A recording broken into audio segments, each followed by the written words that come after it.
Okay, as you guys know, one of my biggest things is making sure to spread accurate information, especially about human trafficking, because there is just so much out there that's misleading or completely untrue. So I'm really excited today to have an expert speak to us about human trafficking.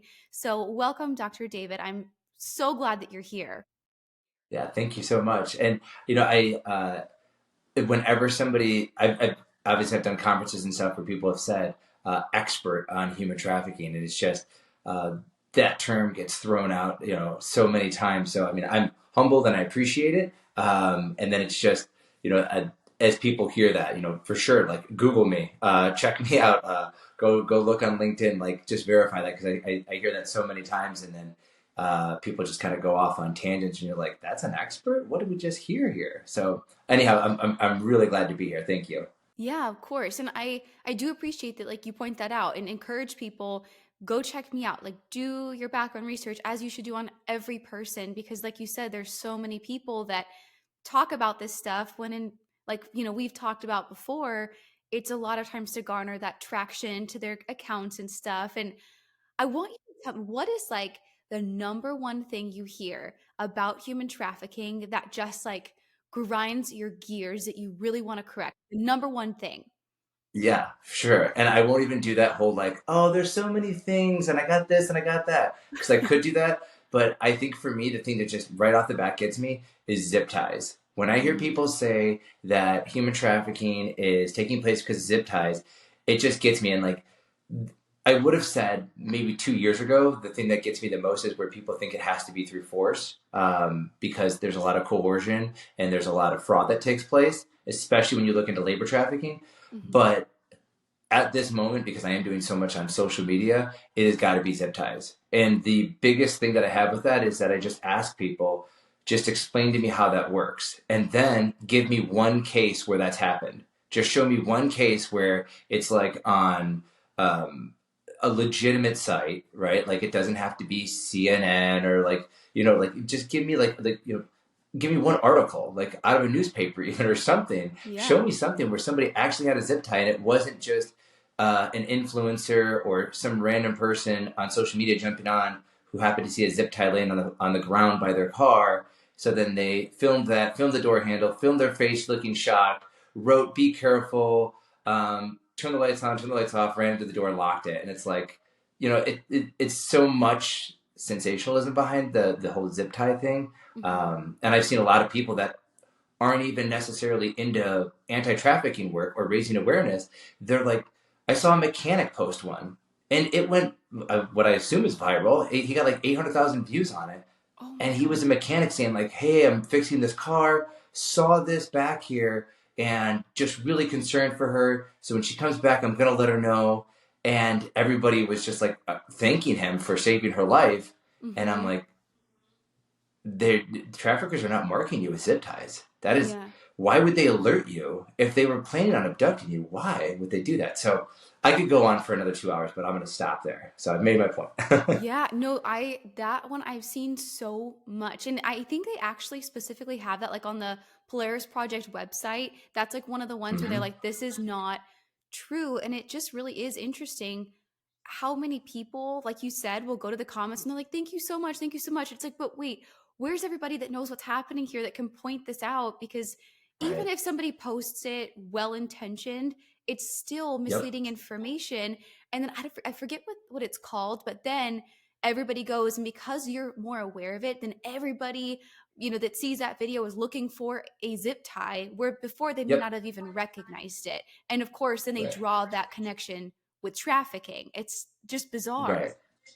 Well, and I think the worst thing is that it's so disingenuous that it ends up getting people looking to the left when the real danger could be coming from the right. So it's the same thing where QAnon, right? When QAnon started snapping off, at first I was like, well, at least it's got people talking about it because at that point I'd been, in the anti-trafficking field for 10 years. I'm like, well, okay, now people are paying attention at least.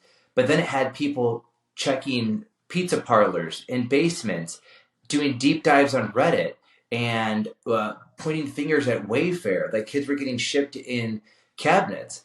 And then I'm looking like a schlep because I'm saying, hey, kids who are coming out of foster care are really at risk. They're vulnerable because they have all the psychology that they have has them very vulnerable in their history of not having anybody to rely on and feeling isolated. So now a trafficker can come along and trick them and make them think that they care, but they don't.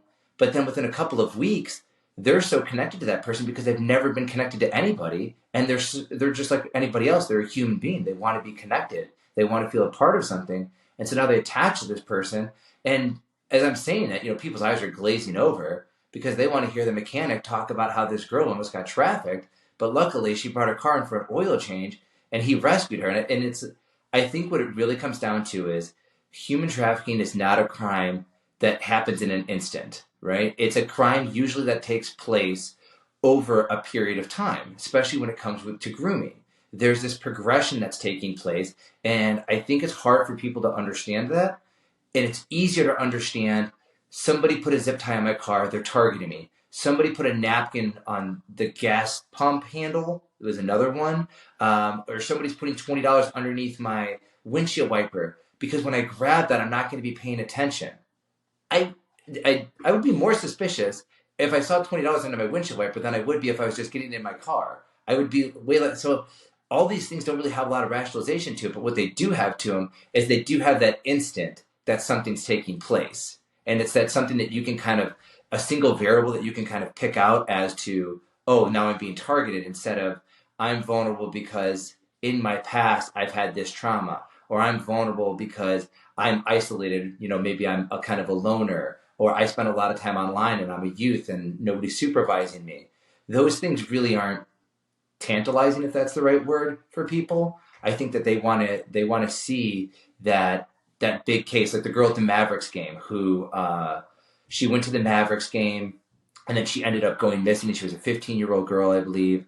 And then the dad was panicked. They called the cops. The Dallas police were completely useless, which that was its own thing where law enforcement was like in on it or something. And then they ended up locating this girl. I forget exactly the next day or a week later, whatever the conditions were.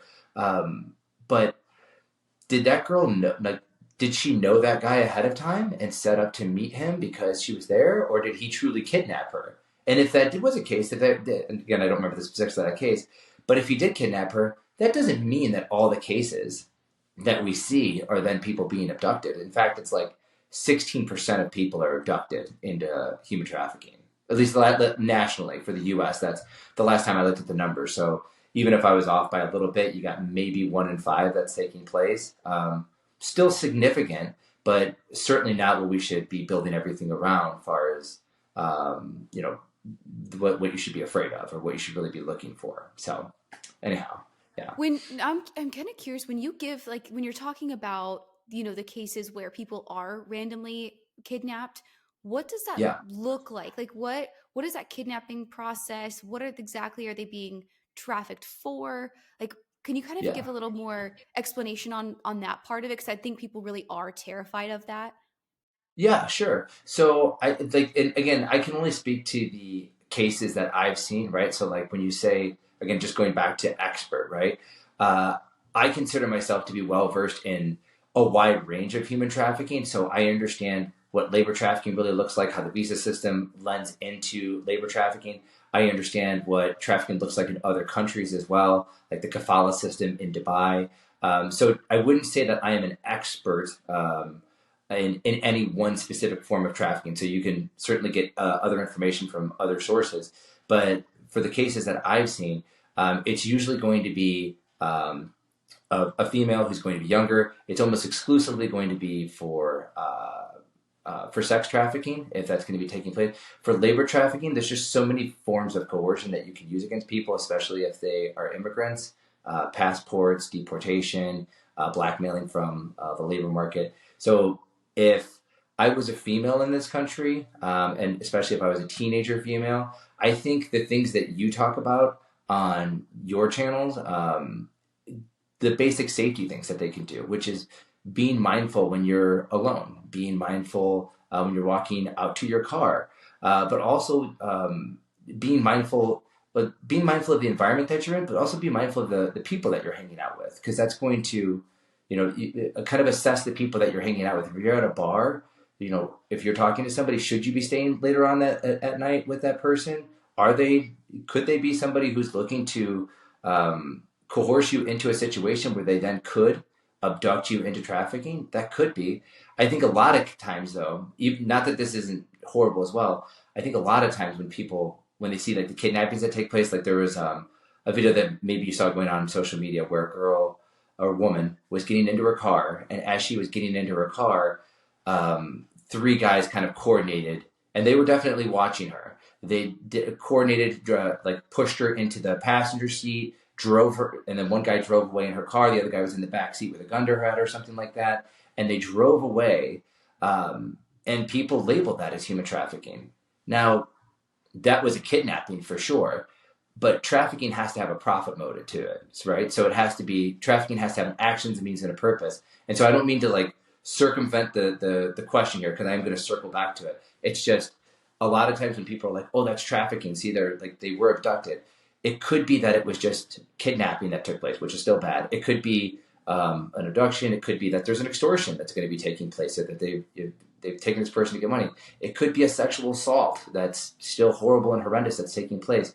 But if they're not looking to make profit off of that, then it's not going to be trafficking. And proving that profit element can be difficult, which is why a lot of times for cases, they will prosecute cases with multiple charges. It'll be human trafficking, kidnapping, sexual assault, and then they're hoping that they can get one of those to stick, or in most cases, they get somebody to plead out of that trafficking case down to those lesser charges. So in any case, though, I think it really is just like a lot of times I think that they're going to be looking in certain areas, right? So like maybe it's at a mall, or it's going to be at like a bus stop or something like that. And they're going to be looking for a certain type of individual.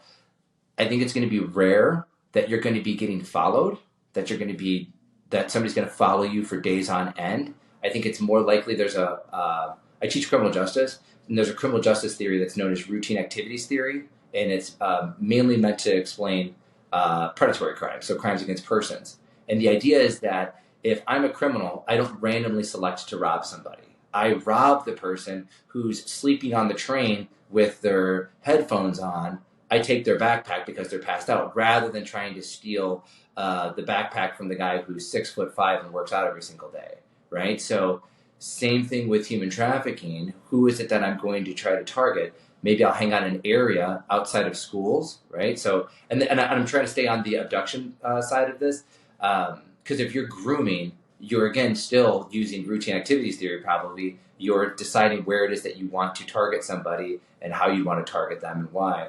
But I think for the abductions, they're going to pick out certain areas. So I would say kind of keep your head on a swivel in areas that you don't know, around people that you don't know.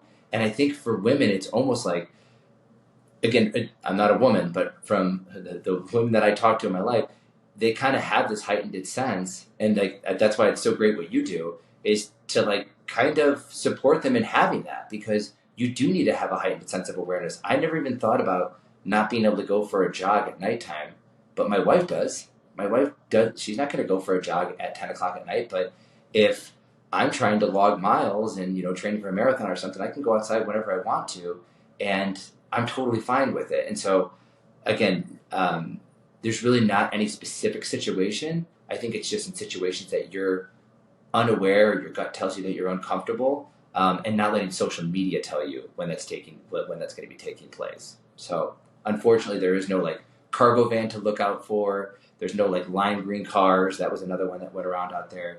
It's just, again, kind of being aware of your environment and kind of trusting your gut, I think. Mm-hmm. No, as for a lot of that kidnapping that takes place in the U.S., do you know if that's more for like sex trafficking? Is that like labor trafficking? What does that look like? Yeah, I think that's gonna almost exclusively be sex trafficking that's taking place. If it was labor trafficking, they're not going to be kidnapping somebody like off the streets, abduction style, right? They will.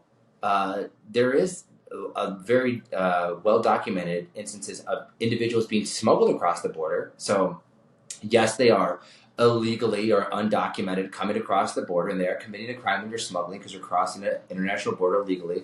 But when they come across, they are considered a victim just as much as anybody else when that truck or van does not let them out and then tells them, we are going to this farm and here's where you're going to now be working. So at that point, it's still kidnapping, but it's not the abduction style. So if you're focusing specifically on the abduction style, that would be sex trafficking, and that would be individuals looking for a certain type of person, and they're going to be hanging out in a certain area. Can there be cases where they follow somebody around for several days? For sure, yeah, that can absolutely happen. Like, that is not out of the realm of possibility. There are 8 billion people on the planet. There are plenty of bad people. There's plenty of and human traffickers. I mean, you have to understand they're looking for a profit. So it doesn't really help my profit if I go to target somebody that maybe you think like, oh, this is the most beautiful girl in the world, and you're going to make a ton of money by selling this girl. But if that girl has a really great support system and people are looking out for her, that's going to be really difficult. So I'm going to just give you an example that is not somebody being trafficked, or I don't know if they were being trafficked, but they were on their way home. They noticed that there was a car behind them. This is a young girl. She was about 18. She noticed that there was a car behind her as she was driving home, a couple blocks away. And as she kept on making different turns, she noticed that this car wasn't a van, it's just a car, kept on following her. So when she got home, she parked her car and she had called her brother while she was driving home. But when she had parked her car and she had her doors locked, the one of the guys got out of his car, and they blocked, and they kind of like, she pulled in and they pulled their car behind to block her from being able to back out. And they ran up to try to open her door. So right after she had locked her door, they're trying to open it up.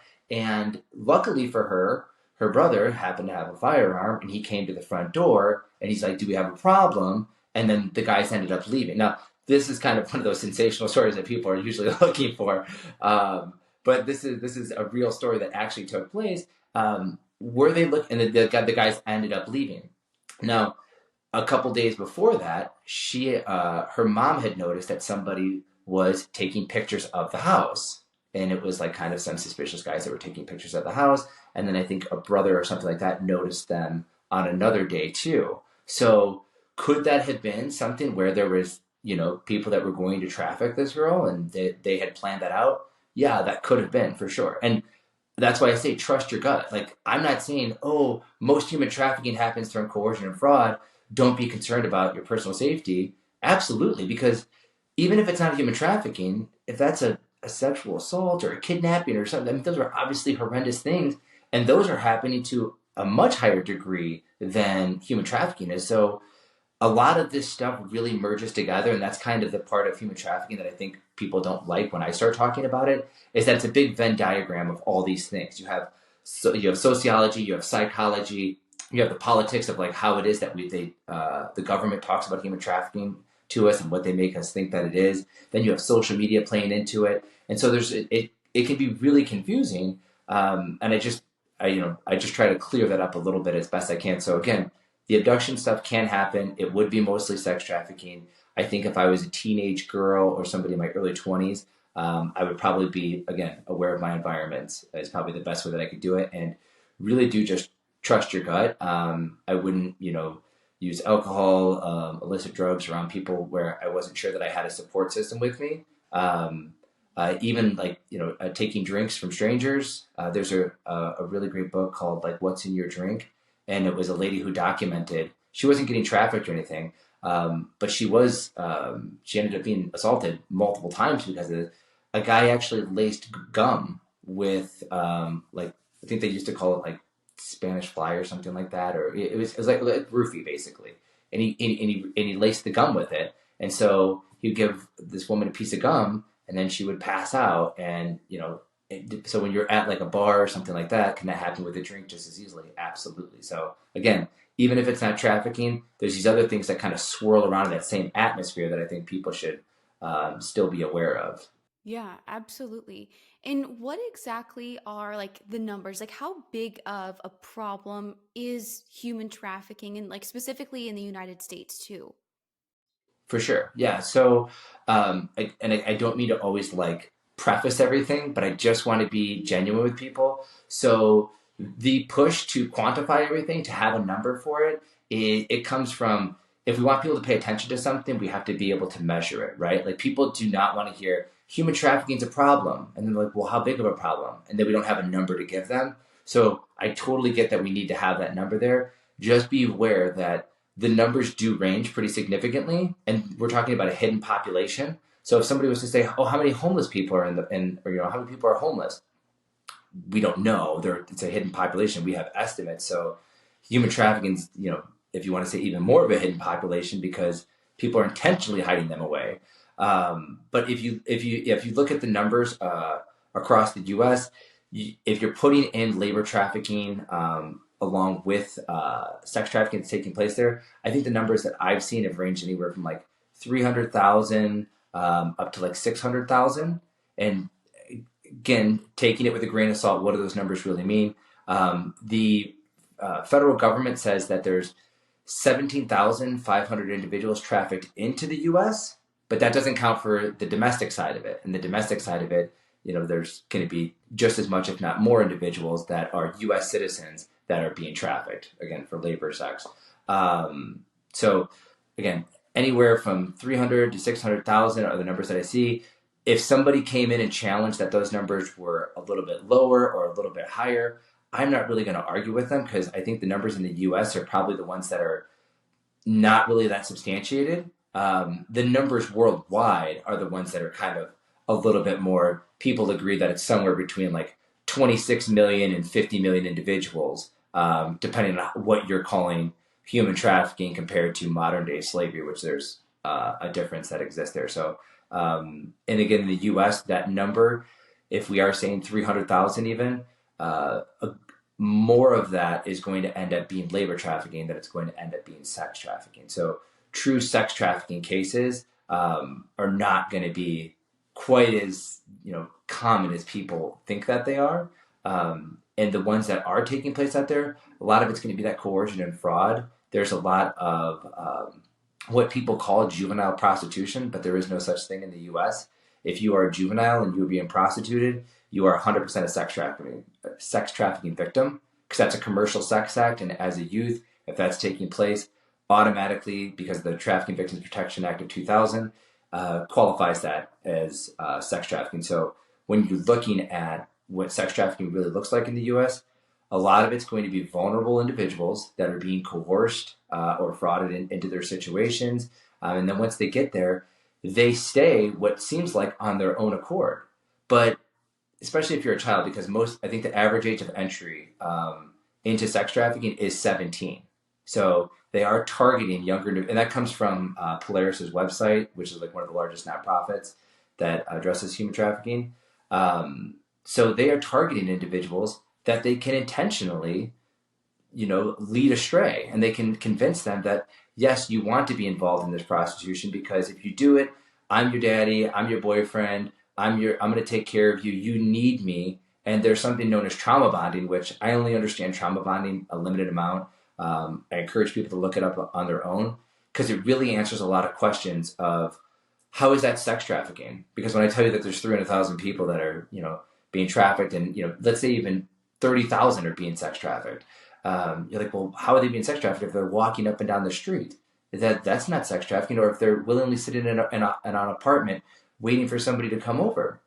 That can't possibly be. The trauma bonding really works on like negative reactions, but then almost like love bombing, then like the positive reactions. And it kind of gets them stuck in this swirl of holding on through these really bad times for that one bump of happiness. So yeah, I have to sleep with 10 guys a night so that I can make this money. But on the nights where I sleep with 10 or 12 guys and I make the $1,000 that I need to make for the night, and they hand that back to my pimp slash boyfriend slash daddy or whatever it is, then he tells me that I'm great.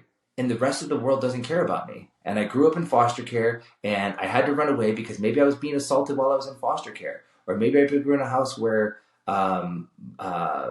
my parents were abusive or alcoholics or whatever it is. And so you've got all this stuff that this, kid is trying to unpack, or maybe even a young adult. And now somebody comes along and is taking care of them and they feel like, well, at least here I know what to expect. I know that I'm going to be mistreated to a degree, but I know what to expect. If I go out into the world, I don't know who's going to care for me or what's going to happen. And so that just kind of ends up being what happens. I think another thing that's important is that human trafficking isn't forever. So I think people think that like, oh, somebody gets trafficked, and not that this, I'm okay. Like, oh, you're just going to get trafficked for a couple of years. Obviously, that is a horrible thing. But most victims, if you look at sex trafficking victims, will not be trafficked, like 5 years or something like that. I don't know the exact number, but it's somewhere around there. It's much shorter than what I think people think that it is. I think people think if you get trafficked, you're going to live in a dog cage by night, and then by day you're going to, have this horrendous life. It is still a horrible life, which is why I'm dedicating my life to fighting against it for sure. But what happens is when they come out of trafficking, they don't have a job history, they don't have a skill set, they don't have a support network, and we have a horrible system for being able to help reintroduce people back into society. On average, there was a study in Georgetown University, I think it's something like the average human trafficking victim has 22 needs coming out of human trafficking. So you need a job, you need your identification and social security documents, you need shelter, you need food, you need health care, you need mental health services. It just stacks up. And then I think something like 6 months to a year afterwards, they had like 3 or 4 of those needs met. So even if you don't slip back into trafficking, or at worst just being abused or exploited by somebody else, your life's going to be probably pretty rough for a long time unless you end up being one of the exceptions. So that's kind of that, when they measure like unemployment, they're like, how many people are unemployed? And it's like, well, how many people are underemployed?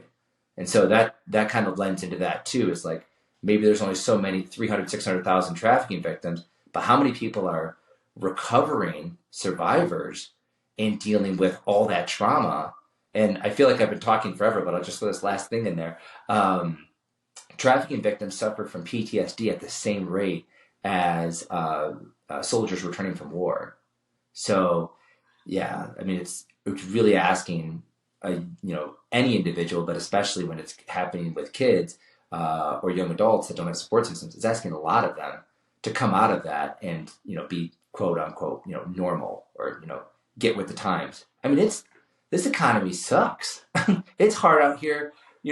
For me, I've gone to school, I've gotten my degrees, I did everything right, and it's still tough. So, I mean, having the deck stacked against you, that's really tough.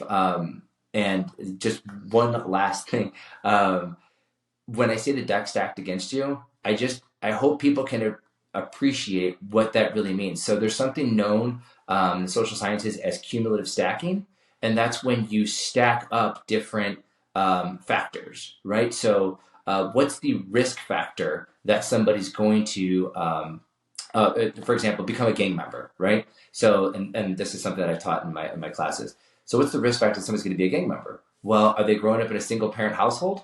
Because that's going to increase it. Are they, certainly their environment? What's the family's income? That's going to add to it. Have they had a family member that's been incarcerated before? What's the school district that they're in? All of these factors that have nothing to do with the individual are now stacking up, right? And I always do it this way, actually. It stacks up to like push them off this proverbial cliff into being a gang member. So if we think about it for sex trafficking, what are all these things, right? Have you been assaulted as a child? Have you grown up in a household where somebody has been prostituted or somebody was a pimp?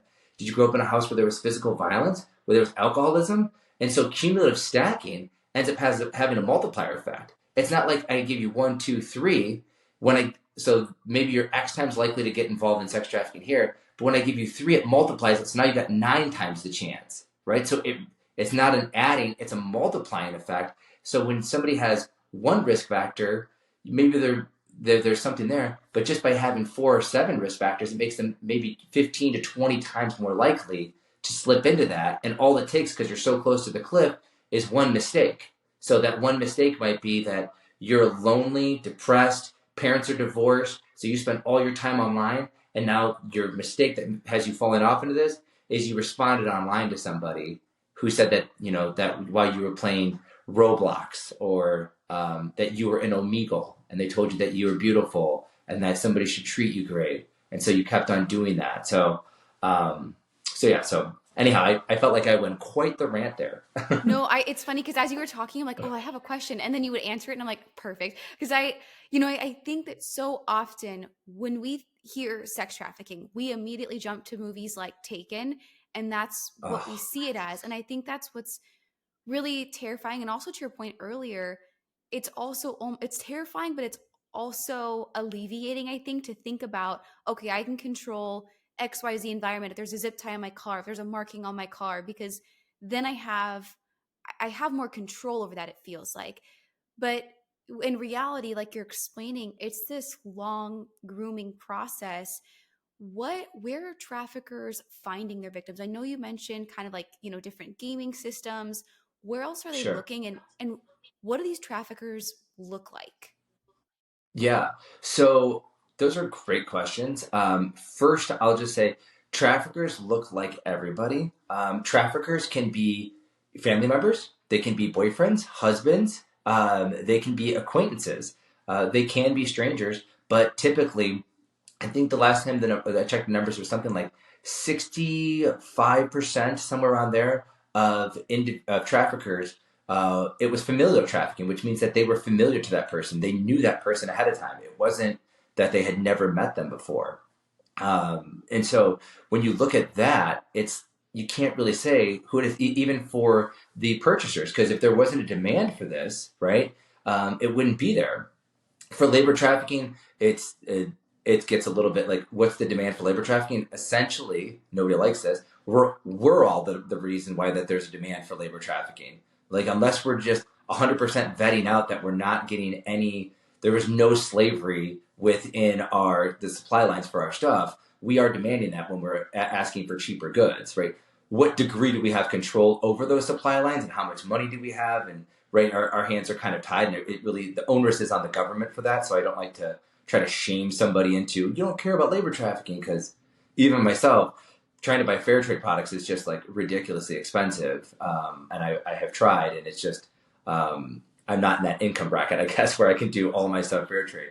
For sex trafficking, though, there are some individuals, and I know you didn't ask for the buyers, but I'm just going into this, is that there are some individuals who truly don't know, or maybe they don't want to know, that those are sex trafficking victims. They think these girls are out on the street, or in a brothel, or at a massage parlor, which, I just got to make sure that I say that, because if you look at the numbers for identified sex trafficking, you'll see that it's, escorts is number one, and then massage parlors is up there with number two, and I believe pornography is up there as well. So I think everybody's thinking it's a girl chained to a radiator or a bed somewhere, and that does happen. But there's a lot of individuals who found themselves in bad spots, and they've been, kind of convinced, traumatized, and pushed. And there is force. They will mix in force with that, but it's the coercion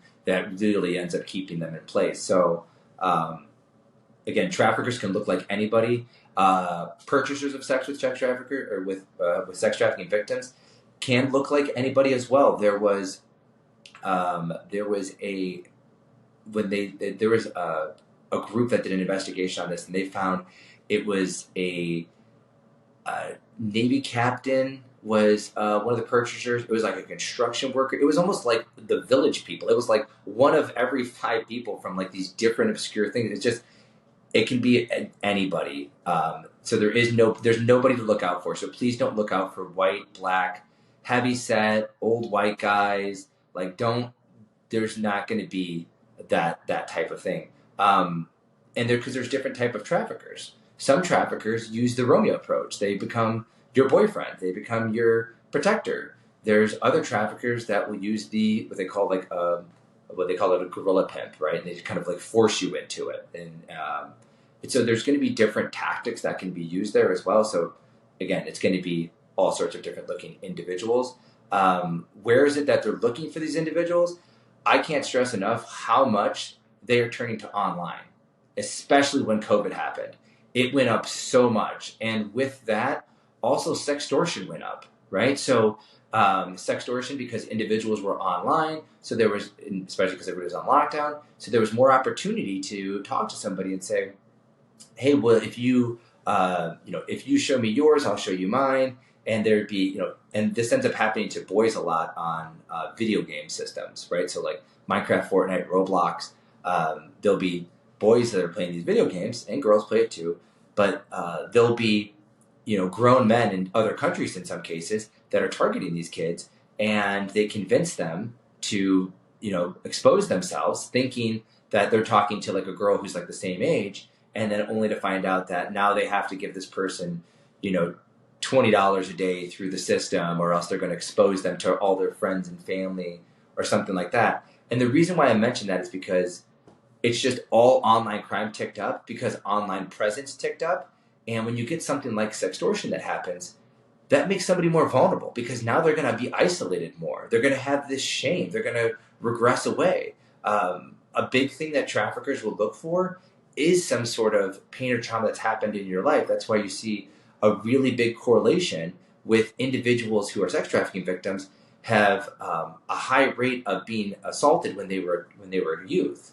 So it's nothing that says like, oh, I've been assaulted, now a trafficker is going to find me. What it is that affects you, and you're processing that and dealing with that trauma, and maybe that's something that leads you to maybe not want to be as social and be around people, or maybe you're not so trusting of guys, or whatever it is. It ends up it's just one vulnerability. So again, not saying there's more people who are sexually assaulted, especially for women, do not end up being sex trafficking victims ever, because sadly it's something like 1 in 4 women ends up being sexually assaulted at some point in their life, at least in the US. So and those numbers I'm not 100%, it's something around there. So but I would say online is a really big area, and I would caution even young adult women who are maybe watching this and thinking like, no, I'm not a kid, I'm not playing Roblox, I don't have to worry about it.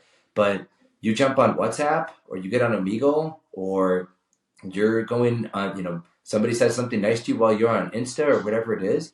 The whole point of grooming is not that that you're being groomed. The whole point is that it's slowly happening. It's like the frog being boiled. It's one nice comment here, maybe another nice comment later down the road. They wait for you to finally interact a little bit, and they will take their time, because while they're grooming you, they could be grooming 30 other people at the same time. And maybe not all of those are going to hit, but they're hedging their bets that maybe 2 or 3 of those will happen. So just to give you an example of somebody who was offline though, right? So in case somebody's looking for that, there was, and this is a case that took place in England, but for sure it could happen here as well. There was a woman, she was in her like late 30s, and she waited outside of a school. And what she would do is she was looking for vulnerabilities. So she was looking for that girl who kind of like sheltered herself, like protecting herself from everybody else. She always walked by herself, and she made a point to start a conversation with this girl when she had like gotten a little ways away from the school. And she mentioned to that girl that, oh, you should be able to stay out as much as you want to. Your parents should make you go back home. And of course, every like 12-year-old, 13-year-old's thinking this. They're like, yeah, I'm almost an adult. I should be able to have this freedom. And I know, because I have a 12-year-old son, and he lectures me all the time about how he should. He tried to convince me yesterday I should let him drive the car. He's like, you should just let me drive it. It will be okay. Next thing So it's he's 13 and he wants you to buy him one. yeah. It's that's why I just do not trust 12-year-old people. And so this girl was, this lady made a point to bump into her, and she mentioned to her, your parents should like give you more freedoms. And so then the girl goes home, and she just kept on having interactions with this girl. And then, she told her like, oh, I let my daughter do what she wants to do. I'll let you meet her. And so then she brings back this girl who she was trafficking at the time, and kind of presented it as her daughter, or presented that girl as her daughter. And so that made that girl at ease. Because one, it's a woman, and people aren't thinking that a woman's going to traffic you, which again, when it goes back to like, so who are the traffickers? There was a study, I live in a Chicago suburb. There was a study out of DePaul that found that 25% of the pimp/traffickers in Chicago were women. I think internationally, if you look around, it's something like 40%. In some cases, more than 50% of traffickers are women. So, like in China, and I think in Russia or somewhere around there, there's those cases. So, but again, because social media and the media as well give us these false things of who do I look out for? Look out for like Middle Eastern men. Look out for people in white cargo vans. Look out for old white men, right? Like these are going to be your traffickers that you have to look at. And this was a woman, very disarming. She had a kid with her, didn't know that she was a trafficking victim. And what 12-year-old is going to investigate that and start asking questions like, is she really your daughter? Of course that's your daughter. She's with you. And then while the girl's there, she allows her to have cigarettes. She allows the girl to drink alcohol with her. So she's making her rum and cokes. And this girl is 12. She's like, this is great. But when she goes home, the parents are obviously upset with her. That plays more into the grooming. That's exactly what the grooming is supposed to do. It's to isolate you. So grooming has like these 6 steps where you're targeting, you're isolating, and you're bringing them along.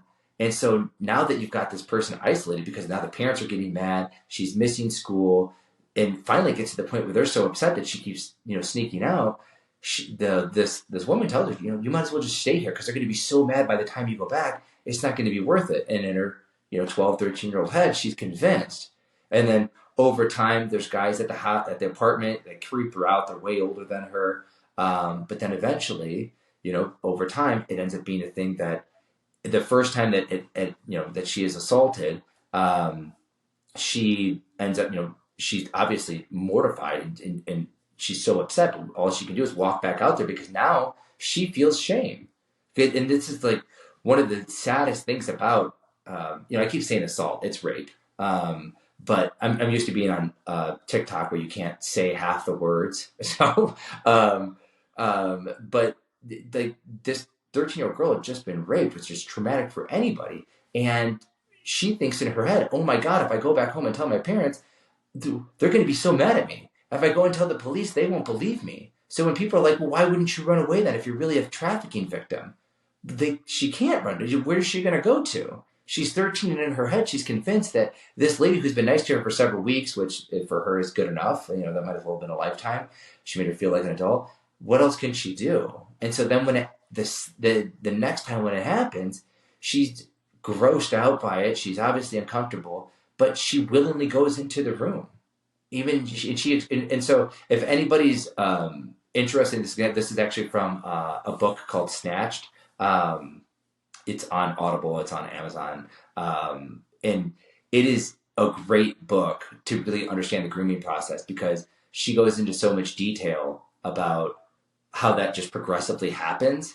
And, as it's taking place, she's like, no, don't do that. No, don't do that. But you can also see where it's like, oh, I can totally see that a 13-year-old would be like, oh, I'm just hanging out outside of the house. Oh, I'm just hanging out with my friend.